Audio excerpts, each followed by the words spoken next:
Maksudnya gini, kalau kita menjual promosi turisme di Sumatera Barat,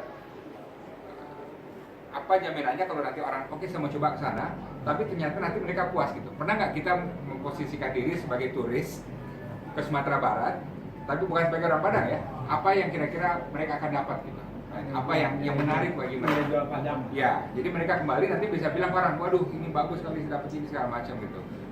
Jadi daya tarik ini Pak. Nah kita nggak bisa ini Pak, nggak bisa apa yang kita senang kita asumsikan orang-orang bule, orang-orang Malaysia akan senang gitu. Karena akan lain tuh daya tariknya gitu. Yang saya ada pengalaman barusan dari Australia sama keluarga saya ke Melbourne. Nah di Melbourne itu ada satu tempat yang setiap hari itu ribuan orang datang sana Pak turis. Tahu nggak kenapa? Jadi mereka menemukan satu pantai di mana penguin setiap malam datang.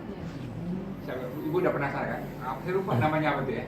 Tapi Penguin Island. I think so ya. Pokoknya setiap sore itu udah mau matahari terbenam dia datang gitu. Ternyata penguin kecil-kecil. Ya kecil-kecil itu ribuan Pak orang turis Pak. Right? Dibikin jadi gitu. Right?